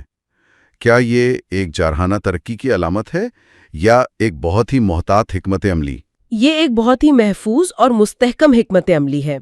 اس کا مطلب ہے کہ بینک زیادہ منافع والے پرخطر کارپوریٹ قرضوں کے بجائے حکومت سے گارنٹی شدہ اگرچہ کم منافع کو ترجیح دے رہا ہے۔ تو مطلب استحکام کو ترقی پر فوقیت دی جا رہی ہے۔ جی بالکل۔ اور مجموعی طور پر پاکستان کی اسلامی بینکنگ انڈسٹری میں BIPL کا کیا مقام ہے؟ مقابلہ کیسا ہے؟ پاکستان میں اسلامی بینکنگ بہت تیزی سے بڑھ رہی ہے۔ 2023 کے آخر تک یہ ملک کے کل بینکنگ اثاثوں کا 23% بن چکی تھی۔ واہ! اس میدان میں سب سے بڑا کھلاڑی میزان بینک ہے۔ BIP فیصل بینک کے ساتھ مل کر ملک کے 3 بڑے اسلامی بینکوں میں شمار ہوتا ہے۔ دسمبر 2024 تک اسلامی بینکنگ کے اثاثوں میں BIPL کا حصہ تقریباً 8% تھا۔ اور وہ اپنی پوزیشن مضبوط کرنے کے لیے کیا کر رہے ہیں؟ انہوں نے اپنی برانچوں کا نیٹ ورک 540 تک بڑھا دیا ہے اور 2023 میں JS بینک کی طرف سے ان کے اکثریتی حصے کی خریداری سے مستقبل میں مزید ترقی کی امید ہے۔ تو ان تینوں کمپنیوں کے جائزے سے یہ واضح ہوتا ہے کہ ہم نے 3 الگ الگ معاشی حقیقتوں کو دیکھا ہے۔ ویوز ایک مشکل صارفی مارکیٹ میں حکمت عملی کے ذریعے خود کو بچا رہا ہے۔ بالکل، کوہ نور انرجی کو قومی توانائی پالیسی میں تبدیلی کی وجہ سے بقا کے چیلنجز کا سامنا ہے۔ جبکہ بینک اسلامی ایک بڑھتے ہوئے اسلامی بینکاری کے شعبے میں مستحکم ترقی کی لہر پر سوار ہے۔ جی، اور ان تینوں کا جائزہ لینے کے بعد مستقبل کے لیے ایک بڑا سوال ابھرتا ہے، ٹیکنالوجی اور ماحولیاتی تبدیلیاں ان مختلف شعبوں کی حکمت عملیوں کو کس طرح تبدیل کریں گی؟ یہ ایک بہت اہم سوال ہے۔ کیا ویوز جیسی کمپنیوں کو سمارٹ ہومز بنانے والی ٹیک کمپنیاں بننا پڑے گا؟ اور کوہ نور انرجی جیسے پرانے پاور پلانٹس کا کیا بنے گا جب قابل تجدید توانائی نہ صرف سستی بلکہ معمول بن جائے گی؟ یہ وہ سوالات ہیں جو آنے والے سالوں میں ان کمپنیوں کے سمت کا تعین کریں گے۔ یقیناً۔ اب آئیے غنی کیمیکل انڈسٹریز لمیٹڈ GCIL، لوٹے کیمیکل پاکستان، لاٹ کیم اور ویوز کارپوریشن WAVES پر بات کرتے ہیں۔ آج ہم پاکستان کی 3 ایسی کمپنیوں کو دیکھ رہے ہیں جو اپنے مستقبل کے لیے آپ کہہ لیں کہ 3 بالکل مختلف راستے اپنا رہی ہیں۔ جی بالکل۔ ایک کمپنی انضمام کے ذریعے اپنے ہی میدان میں مزید گہرائی میں جا رہی ہے، دوسری نئے مالکان کے تحت خود کو مکمل طور پر بدل رہی ہے، اور تیسری تو ایک بالکل نئی انڈسٹری میں چھلانگ لگا رہی ہے۔ بالکل، ہمارے پاس غنی کیمیکل انڈسٹریز، لوٹے کیمیکل پاکستان اور ویوز کارپوریشن کی تازہ ترین حکمت عملیوں پر کافی مواد ہے۔ اور ہم یہ سمجھنے کی کوشش کریں گے کہ ان میں سے کون سی حکمت عملی سب سے زیادہ کامیاب ہو سکتی ہے۔ تو آئیے سب سے پہلے غنی کیمیکل سے شروع کرتے ہیں۔ انہوں نے ایک بڑے انضمام کے بعد اپنی رفتار کافی تیز کر دی ہے۔ بالکل، اور غنی کیمیکل کی کہانی بڑی دلچسپ ہے۔ یہ صنعتی اور طبی گیسیں بناتے ہیں جیسے آکسیجن، نائٹروجن وغیرہ۔ جی بظاہر تو یہ ایک سیدھا سادہ کاروبار لگتا ہے، لیکن ان کے حالیہ اقدامات سے پتہ چلتا ہے کہ ان کے ارادے بہت بڑے ہیں۔ ارادے واقعی بڑے لگ رہے ہیں۔ اگر ہم اعداد و شمار دیکھیں تو مالی سال 2024 میں ٹیکس دینے کے بعد کمپنی نے 786 ملین روپے کا منافع کمایا، جو پچھلے سال سے 51% زیادہ ہے۔ 51%، اور ان کی آمدنی بھی 26% بڑھ کر 5.44 ارب روپے تک پہنچ گئی ہے۔ یہ صرف معمولی اضافہ نہیں، یہ تو ایک بڑی چھلانگ ہے۔ یہاں یہی 51% کا اضافہ اصل کہانی بیان کرتا ہے۔ یہ صرف اچھی کارکردگی نہیں بلکہ ایک سوچی سمجھی حکمت عملی کا نتیجہ ہے۔ اچھا؟ جی، اس کی جڑیں اکتوبر 2022 میں G3 ٹیکنالوجیز کے ساتھ ان کے انضمام میں ہیں۔ اکثر لوگ انضمام کو صرف 2 کمپنیوں کا حساب کتاب جوڑنا سمجھتے ہیں، لیکن یہاں ایسا نہیں تھا۔ یہاں بالکل نہیں تھا۔ یہ انضمام ایک لانچ پیڈ کی طرح تھا جس کا مقصد صرف مالی استحکام نہیں بلکہ مستقبل کی توسیع کے لیے سرمایہ اکٹھا کرنا تھا۔ اچھا، تو یہ صرف اثاثوں کو اکٹھا کرنا نہیں تھا بلکہ ایک بڑے پروجیکٹ کے لیے فنڈز جمع کرنا تھا۔ مجھے یاد ہے اس انضمام میں G3 ٹیکنالوجیز کے ہر ایک شیئر کے بدلے GCIL کے 0.30 شیئرز دیے گئے تھے۔ جی، اس سے جو 2.56 ارب روپے اکٹھے ہوئے، اس کا کیا بنا؟ یہیں پر ان کی حکمت عملی واضح ہوتی ہے۔ اس رقم کا تقریباً سارا حصہ یعنی 2.27 ارب روپے انہوں نے ایک نئے کیلشیم کاربائڈ پروجیکٹ پر لگا دیا۔ Calcium carbide? یہ کیا چیز ہے؟ دیکھیں، یہ ایک ایسا کیمیکل ہے جو پاکستان بڑی مقدار میں درآمد کرتا ہے۔ غنی کیمیکل نے مارکیٹ میں خلا کو دیکھا اور کہا کہ ہم اسے خود یہاں بنائیں گے۔ مطلب امپورٹ کا متبادل؟ بالکل، یہ صرف منافع کمانے کا منصوبہ نہیں، یہ درآمدی متبادل یعنی امپورٹ سبسٹیٹیوشن کی ایک بہترین مثال ہے۔ اس طرح کے منصوبوں کو اکثر حکومتی سطح پر بھی سپورٹ ملتی ہے نا؟ جی بالکل، کیونکہ اس سے ملک کا پیسہ ملک میں ہی رہتا ہے، تو یہ ایک طرح سے دوہرا فائدہ ہے۔ دوہرا فائدہ ہے، کمپنی بھی کمائے گی اور ملکی معیشت کو بھی سہارا ملے گا۔ لیکن وہ صرف اسی ایک پروجیکٹ پر نہیں رکے، ٹھیک ہے؟ سننے میں آیا ہے کہ وہ مزید بھی کچھ بڑا کر رہے ہیں۔ جی بالکل، وہ پوری طرح ایکسپینشن موڈ میں ہیں۔ انہوں نے ہتار اسپیشل اکنامک زون میں اپنا 5واں اور اب تک کا سب سے بڑا ایئر سیپریشن یونٹ یعنی ASU لگایا ہے۔ اچھا، جس کی پیداواری صلاحیت روزانہ 275 ٹن ہے۔ اس کے علاوہ وہ LPG کے سیکٹر میں بھی داخل ہو رہے ہیں اور اس کے لیے ایک نیا سٹوریج اور فلنگ پلانٹ بنا رہے ہیں۔ ایک منٹ، انضمام، پھر کیلشیم کاربائڈ کا بڑا منصوبہ اور ساتھ ہی ایک نیا ASU پلانٹ اور LPG کا کاروبار، یہ سب کچھ بہت تیزی سے ہو رہا ہے۔ جی، بہت تیزی سے۔ کیا یہ ایک خطرہ نہیں کہ کمپنی خود کو بہت زیادہ پھیلا رہی ہے؟ اتنے سارے محاذوں پر ایک ساتھ لڑنا مشکل نہیں ہوگا؟ آپ کا سوال بہت اہم ہے۔ یہ ایک جارحانہ حکمت عملی ہے اور اس میں خطرات ضرور ہوتے ہیں۔ سب سے بڑا خطرہ ایگزیکیوشن رسک ہے۔ یعنی منصوبوں کو وقت پر اور بجٹ کے اندر مکمل کرنے کا چیلنج؟ بالکل، لیکن اگر ہم دوسری طرف دیکھیں تو کمپنی مارکیٹ پر اپنی گرفت مضبوط کرنا چاہتی ہے۔ وہ نہ صرف اپنے بنیادی کاروبار یعنی گیسوں کو بڑھا رہے ہیں بلکہ اس سے منسلک نئے شعبوں میں بھی جا رہے ہیں، جیسے کیمیکل اور LPG؟ جی، اگر وہ یہ سب کامیابی سے کر لیتے ہیں تو وہ اپنے شعبے میں ایک ناقابل شکست کھلاڑی بن سکتے ہیں۔ انضمام نے انہیں جو مالیاتی طاقت دی ہے وہ اسی کا فائدہ اٹھا رہے ہیں۔ تو غنی کیمیکل کی کہانی جارحانہ توسیع کی ہے، لیکن تب کیا ہوتا ہے جب کسی کمپنی کو توسیع کی نہیں بلکہ ایک بالکل نئی سوچ اور نئی سمت کی ضرورت ہو؟ تب صورتحال لوٹے کیمیکل جیسی ہو جاتی ہے۔ جی، یہی صورتحال ہمیں لوٹے کیمیکل پاکستان میں نظر آتی ہے، جہاں اصل تبدیلی اندر سے نہیں بلکہ باہر سے آئی ہے۔ جی ہاں، لوٹے کیمیکل یعنی لوٹ کیم کی صورتحال بالکل مختلف ہے۔ یہ پاکستان میں پیوریفائڈ ٹیریفتھیلک ایسڈ یعنی PTA بنانے والی واحد کمپنی ہے۔ PTA جو ہماری ٹیکسٹائل انڈسٹری میں پولی ایسٹر بنانے اور بوتلوں کی پیکیجنگ میں استعمال ہوتا ہے۔ بالکل، واحد پروڈیوسر ہونے کی وجہ سے ان کی مارکیٹ میں ایک مونوپلی ہے، لیکن حال ہی میں ان کی ملکیت میں ایک بہت بڑی تبدیلی آئی ہے۔ ہاں، پہلے لکی کور انڈسٹریز انہیں خریدنے والی تھی، لیکن جنوری 2024 میں وہ معاہدہ ختم ہو گیا۔ ختم ہو گیا؟ پھر نومبر 2025 میں دبئی کے ایک joint venture PTA global holdings نے ان کے تقریباً 79% حصے خرید لیے۔ واہ! یہ ایک بہت بڑی ڈیل تھی۔ یہ صرف ایک ڈیل نہیں تھی، یہ ایک نئے دور کا آغاز تھا۔ جب کسی کمپنی کی ملکیت اس طرح بدلتی ہے، خاص طور پر جب نئے مالکان کا ویژن پرانے مالکان سے مختلف ہو، تو کمپنی کی پوری سمت ہی بدل جاتی ہے۔ اور نئی انتظامیہ بھی آئی۔ جی، نئی انتظامیہ آئی۔ ڈاکٹر امتیاز احمد چیئرمین بنے اور عدنان افریدی نئے CEO۔ اور انہوں نے آتے ہی کمپنی کو مکمل طور پر تبدیل کرنے کے لیے ایک 5 نکاتی منصوبہ پیش کیا۔ میں نے اس منصوبے کے بارے میں پڑھا ہے۔ اس میں ٹیکنالوجی کو اپ گریڈ کرنا، توانائی کی بچت، آٹومیشن کے ذریعے پیداوار بڑھانا اور انضمام اور حصول کے ذریعے کاروبار پھیلانا اور برآمدات کو مضبوط کرنا۔ یہ سب باتیں سننے میں تو بہت اچھی لگتی ہیں، لیکن کیا یہ صرف کارپوریٹ اعلانات ہیں یا اس میں کوئی ٹھوس بات بھی ہے؟ یہیں پر گہرائی میں دیکھنے کی ضرورت ہے۔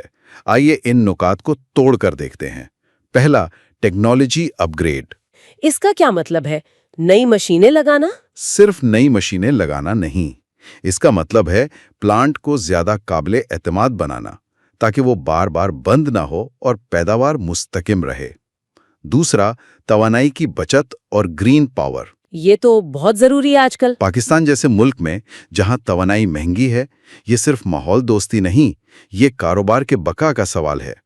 اگر وہ اپنی لاگت کم کر پاتے ہیں تو وہ مارکیٹ میں زیادہ مسابقتی ہو جائیں گے۔ اور انضمام اور حصول یعنی M&A والے نقطے کا کیا مطلب ہے؟ کیا وہ مزید کمپنیاں خریدنا چاہتے؟ بالکل، اور یہ سب سے دلچسپ نقطہ ہے۔ وہ صرف PTA بنا کر نہیں بیچنا چاہتے، وہ ویلیو چین میں آگے بڑھنا چاہتے ہیں۔ یعنی وہ ایسی کمپنیاں خرید سکتے ہیں جو PTA کو استعمال کر کے دھاگا یا پلاسٹک کی بوتلیں بناتی ہیں۔ اس سے وہ صرف خام مال کے سپلائر نہیں رہیں گے بلکہ تیار شدہ مصنوعات کے بازار میں بھی داخل ہو جائیں گے۔ جی، یہ ایک بہت بڑا اسٹریٹجک شفٹ ہے۔ اس سے وہ اپنے ہی کچھ موجودہ گاہکوں کے ساتھ مقابلے میں آ سکتے ہیں۔ یہ تو ایک بڑا قدم ہے، لیکن جیسا آپ نے کہا، یہ ایک منصوبہ ہے۔ اسے عملی جامہ پہنانا کتنا مشکل ہوگا، خاص طور پر جب کمپنی کی کارکردگی ماضی میں اتار چڑھاؤ کا شکار رہی ہو۔ اور یہی سب سے بڑا چیلنج ہے۔ یہ منصوبہ کاغذ پر بہت شاندار لگتا ہے، لیکن اس میں ایک چیز واضح نہیں ہے، ایک ٹائم لائن اور مخصوص مالیاتی اہداف۔ مطلب صرف بڑے بڑے وعدے ہیں؟ آپ کہہ سکتے ہیں، ہم ٹیکنالوجی اپ گریڈ کریں گے کہنا آسان ہے، لیکن کب تک اور کتنی لاگت پر؟ ہم M&A کریں گے کا اعلان تو ہو گیا، لیکن کون سی کمپنیاں ان کے رڈار پر ہیں؟ تو سرمایہ کاروں کو انتظار کرنا پڑے گا۔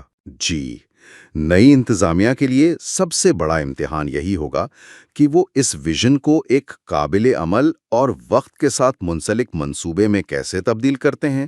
سرمایہ کار اسی چیز کا انتظار کر رہے ہیں۔ تو غنی کیمیکل اپنے موجودہ کاروبار کو مزید پھیلا رہی ہے، جبکہ لوٹے کیمیکل نئی ملکیت کے تحت اپنی پوری کاروباری سوچ کو ہی بدل رہی ہے۔ اور اب آتی ہے تیسری کمپنی۔ اب آتے ہیں تیسری کمپنی ویوز کارپوریشن کی طرف، جو ان دونوں سے بھی ایک قدم آگے جا کر ایک بالکل ہی نئے میدان میں اتر رہی ہے۔ یہ تو ایسا ہی ہے جیسے کوئی کرکٹر اچانک فٹ بال کھیلنے لگ جائے۔ ہاں، آپ کی مثال بالکل صحیح ہے۔ ویوز کو ہم سب فریج، اے سی اور واشنگ مشین بنانے والی کمپنی کے طور پر جانتے ہیں، لیکن اب وہ ریئل اسٹیٹ کے شعبے میں داخل ہو رہے ہیں۔ یہ کلاسک ڈائیورسفیکیشن ہے۔ جی، کاروباری تنوع کی ایک کلاسک مثال ہے۔ اس کے پیچھے سوچ یہ ہے کہ آپ کے پاس جو موجودہ اثاثے ہیں انہیں کسی نئے اور زیادہ منافع بخش کام میں استعمال کیا جائے۔ اور ویوز کے معاملے میں یہ اثاثہ ان کی پرانی فیکٹری کی زمین ہے۔ بالکل۔ کی 32 ایکڑ پرانی فیکٹری کی زمین ہے۔ وہاں وہ ویوز انکلیو کے نام سے ایک بڑا رہائشی منصوبہ شروع کر رہے ہیں۔ سستی ہاؤسنگ اسکیم ہے نا؟ جی، کہا جا رہا ہے کہ یہ ایک سستی ہاؤسنگ اسکیم ہوگی جس میں 1000 سے زیادہ اپارٹمنٹس ہوں گے، اور اس منصوبے کی کل مالیت یعنی جی ڈی وی 25 ارب روپے سے بھی زیادہ بتائی جا رہی ہے۔ یہاں دو چیزیں بہت اہم ہیں۔ پہلی، مقام۔ یہ منصوبہ ٹھوکر نیاز بیگ اور علامہ اقبال ٹاؤن کے بیچ میں اورنج میٹرو لائن کے بالکل ساتھ ہے، جو کہ ایک پرائم لوکیشن ہے۔ بہت پرائم لوکیشن ہے۔ لاہور میں رہنے والا ہر شخص جانتا ہے کہ یہ کتنی مرکزی جگہ ہے۔ دوسرا یہ کہ ایک مخلوط استعمال کا منصوبہ ہے، یعنی یہاں صرف رہائشی اپارٹمنٹس نہیں ہوں گے بلکہ شہری زندگی کی دیگر سہولیات بھی ہوں گی۔ منصوبہ تو بہت بڑا اور پرکشش لگتا ہے۔ انہوں نے نیشنل بینک سے 1.5 ارب روپے کی فائنانسنگ بھی لے لی ہے، لیکن مجھے جو معلومات ملی ہیں ان کے مطابق ٹائم لائن میں کچھ تاخیر نظر آ رہی ہے۔ تعمیر 2022 میں شروع ہونی تھی، لیکن 2023 کی رپورٹس تک یہ منصوبہ ابھی بھی منصوبہ بندی کے مراحل میں ہی تھا۔ کیا یہ تاخیر سرمایہ کاروں کے لیے خطرے کی گھنٹی نہیں؟ خاص طور پر جب کمپنی اس شعبے میں بالکل نہیں ہو، تو کیا اس سے ان کی ساکھ پر اثر نہیں پڑے گا؟ یہ ایک بہت جائز تشویش ہے۔ دیکھیں، بڑے ریئل اسٹیٹ منصوبوں میں منظوریوں کی وجہ سے تاخیر ہونا عام بات ہے، لیکن آپ کی بات درست ہے، ایک نئے کھلاڑی کے لیے پہلی تاخیر ہی اس کی ساخت کو نقصان پہنچا سکتی ہے۔ تو اصل سوال کیا ہے؟ یہاں اصل سوال یہ ہے کہ کیا ایک ہوم اپلائنس بنانے والی کمپنی کے پاس ایک بڑا تعمیراتی منصوبہ چلانے کی مہارت اور تجربہ ہے؟ یہ ایسا ہی ہے جیسے ایک مشہور شیف اچانک کار میکینک کی دکان کھول لے۔ آپ کے پاس پیسہ اور جگہ تو ہے، لیکن کیا آپ کے پاس اس نئے کام کی مہارت ہے؟ بالکل۔ تو ویوز کے لیے سب سے بڑا چیلنج کیا ہوگا؟ کیا یہ مالیاتی ہے یا انتظامی؟ میرے خیال میں سب سے بڑا چیلنج انتظامی اور ثقافتی ہے۔ ایک فیکٹری چلانا جہاں آپ ایک ہی طرح کی ہزاروں مصنوعات بناتے ہیں، ایک تعمیراتی سائٹ چلانے سے بہت مختلف ہے، جہاں ہر روز نئی مشکلات اور فیصلے ہوتے ہیں۔ انہیں ایک بالکل نئی ٹیم کی ضرورت ہوگی۔ صحیح ٹیم، صحیح ٹھیکیدار اور مارکیٹ کے اتار چڑھاؤ کو سمجھنے کی صلاحیت۔ اگر یہ منصوبہ کامیاب ہو جاتا ہے تو یہ ویوز کے لیے گیم چینجر ہوگا۔ اور اگر ناکام ہوتا ہے؟ اگر یہ ناکام ہوتا ہے تو یہ نہ صرف ان کے سرمایے کو ڈبو دے گا بلکہ ان کے بنیادی برانڈ ویوز کی ساکھ کو بھی متاثر کر سکتا ہے۔ تو یہ تھیں ان تینوں کمپنیوں کی حکمت عملیاں۔ ایک جارحانہ توسیع کر رہی ہے، دوسری خود کو از سر نو تعمیر کر رہی ہے، اور تیسری ایک نئی دنیا میں قدم رکھ رہی ہے۔ تینوں ہی بڑے اور پرخطر راستے ہیں۔ اب آئیے ان کمپنیوں کی ملٹی بیگر صلاحیت کا تجزیہ کرتے ہیں۔ آج ہمارے سامنے ایک ایسی کمپنی کی کہانی ہے جو بظاہر ایک سیدھی سادی ناکامی کی داستان لگتی ہے۔ جی، سروس فیبرکس لمیٹڈ کبھی پاکستان کی ٹیکسٹائل صنعت کا ایک نام تھی، کئی سال پہلے بند ہو گئی، لیکن اصل کہانی اس کے بعد شروع ہوتی ہے۔ بالکل، یہ صرف ایک کمپنی کی کہانی نہیں ہے، یہ ایک مکمل کایا پلٹ کی داستان ہے۔ تو آج ہم یہی دیکھیں گے کہ کیسے ایک تقریباً مردہ کمپنی نہ صرف دوبارہ زندہ ہوئی بلکہ اپنی پوری شناخت بدل کر ایک بالکل نئے روپ میں سامنے آئی۔ 1987 میں بنی یہ ٹیکسٹائل کمپنی آج ٹیکنالوجی اور کیمیکلز کی دنیا میں کیسے پہنچی؟ آئیے اس ناقابل یقین تبدیلی کو سمجھتے ہیں۔ یہ واقعی ایک غیر معمولی کیس سٹڈی ہے۔ عام طور پر جب کوئی کمپنی اس طرح بند ہوتی ہے تو ہم اس کا نام بھول جاتے ہیں، لیکن سروس فیبرکس، جسے اسٹاک مارکیٹ میں SERF کے نام سے جانا جاتا تھا، اس کی کہانی بالکل مختلف ہے۔ یہ صرف شعبہ بدلنے کی کہانی نہیں ہے؟ نہیں، بالکل نہیں۔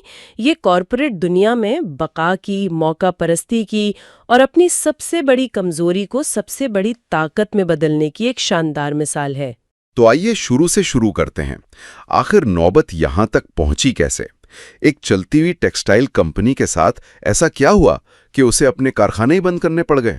دیکھیں، اس کے زوال کی شروعات ہوئی اکتوبر 2004 میں، جب کمپنی نے اپنے مینوفیکچرنگ آپریشنز، مطلب پیداواری عمل، مکمل طور پر معطل کر دیا۔ اچھا، 2004 میں؟ جی، یہ ایک بہت بڑا فیصلہ تھا، جس کے بعد کمپنی عملی طور پر ایک غیر فعال ادارہ بن کر رہ گئی۔ اس کے بعد کا آپ سمجھیے ایک عشرے سے زیادہ کا عرصہ شدت مالی اور قانونی مشکلات میں گزرا۔ حالات اتنے بگڑ گئے کہ بعد کمپنی کے وجود کے خاتمے تک پہنچ گئی۔ یعنی یہ صرف مالی بحران نہیں تھا، قانونی طور پر بھی کمپنی کا وجود خطرے میں پڑ گیا تھا۔ بالکل۔ صورتحال کی سنگینی کا اندازہ آپ اس بات سے لگائیں کہ 2016-17 میں پاکستان کے کارپوریٹ ریگولیٹر یعنی SECP نے securities and exchange commission of Pakistan, انہوں نے خود عدالت میں درخواست دائر کی کہ اس کمپنی کو مکمل طور پر بند کر دیا جائے، یعنی اس کا نام کمپنیوں کی فہرست سے ہی نکال دیا جائے۔ اوہ، یہ تو کسی بھی کمپنی کے لیے آخری سٹاپ ہوتا ہے۔ اسے آپ کارپوریٹ ڈیتھ رو کہہ سکتی ہیں۔ ایک منٹ، یہاں مجھے ایک بات سمجھ نہیں آئی۔ اگر ایک کمپنی سالوں سے بند پڑی تھی، اس کا کوئی کاروبار نہیں تھا اور ریگولیٹر خود اسے بند کروانا چاہتا تھا، تو پھر اس میں کسی کی دلچسپی کیوں باقی رہی؟ عام طور پر تو ایسی کہانی یہیں ختم ہو جاتی ہے۔ یہی تو اس کہانی کا سب سے دلچسپ نقطہ ہے۔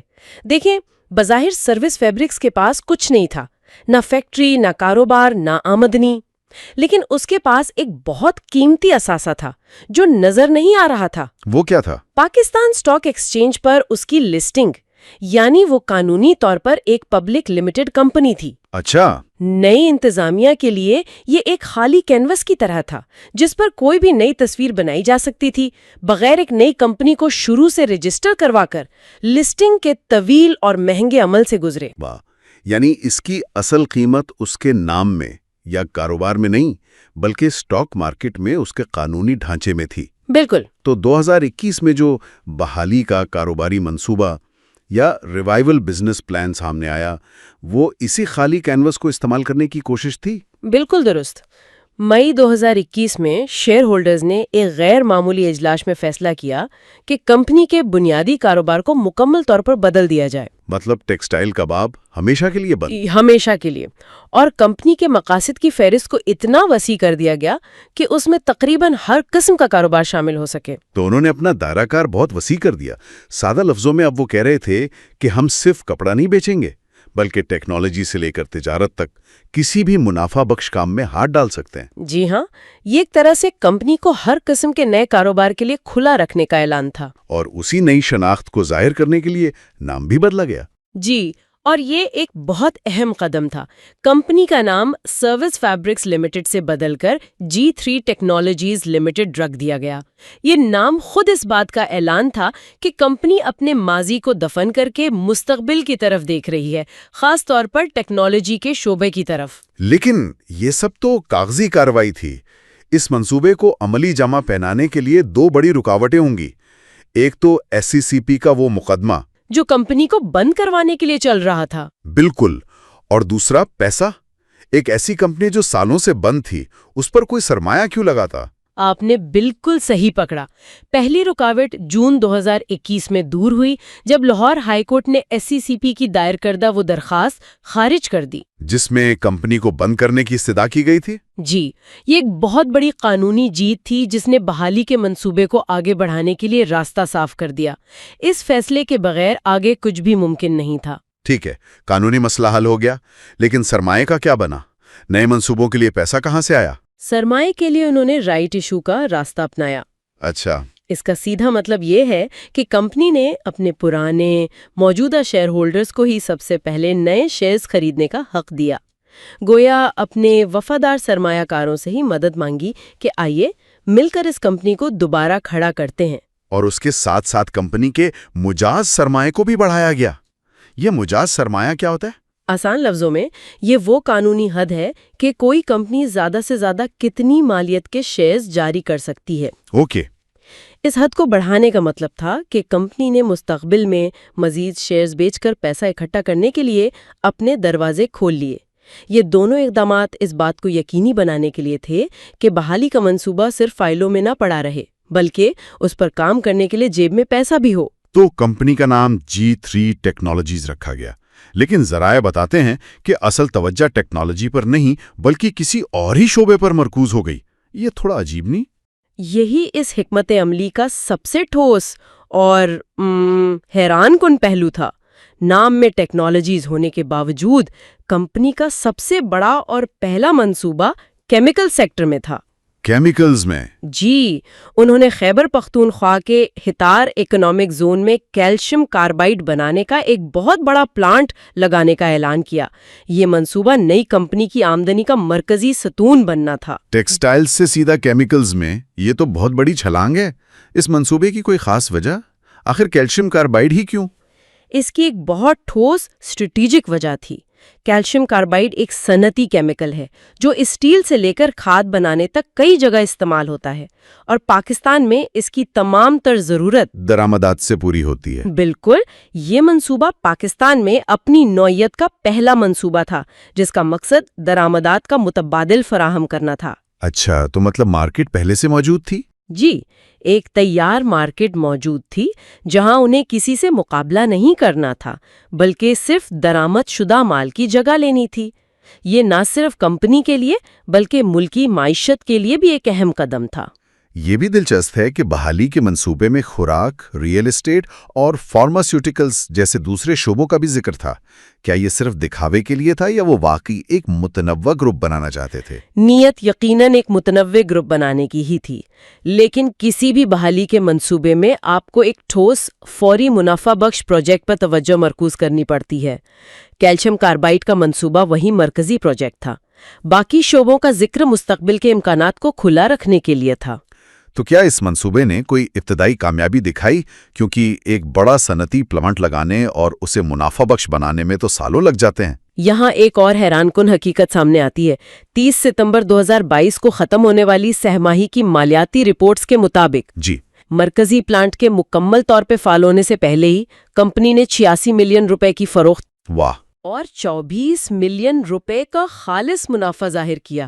پلانٹ چلنے سے پہلے؟ یہ کیسے ہوا؟ یہی تو ذہانت تھی۔ ایسا لگتا ہے کہ کمپنی نے پلانٹ کے شروع ہونے کا انتظار نہیں کیا بلکہ شاید کیلشیم کاربائڈ کی ٹریڈنگ شروع کر دی تاکہ کیش فلو چلتا رہے۔ یہ ایک بہت ذہین کاروباری ایک کام تھا جس نے سرمایہ کاروں کو اعتماد دلایا۔ تو کمپنی دوبارہ زندہ ہوئی، نام بدلا، کاروبار بدلا، قانونی جنگ جیتی، پیسہ اکٹھا کیا اور ایک نئے منافع بخش منصوبے پر کام بھی شروع کر دیا۔ لگ رہا ہے کہ کہانی کا ایک خوشگوار اختتام ہونے والا ہے۔ لیکن پھر ایک اور بڑا موڑ آیا۔ وہ تھا اس کے انضمام یعنی مرجر کا اعلان۔ تو اتنی محنت کے بعد انہوں نے کمپنی کو بیچ دیا۔ اسے بیچنا نہیں کہیں گی، یہ اس تبدیلی کے سفر کا آخری اور شاید سب سے منطقی مرحلہ تھا۔ اکتوبر 2022 میں لاہور ہائی کورٹ نے G3 ٹیکنالوجیز لمیٹڈ کو ایک دوسری بہت بڑی اور پہلے سے قائم کیمیکل کمپنی غنی کیمیکل انڈسٹریز لمیٹڈ یعنی GCIL میں ضم کرنے کی منظوری دے دی۔ اس کا کیا مطلب ہوا؟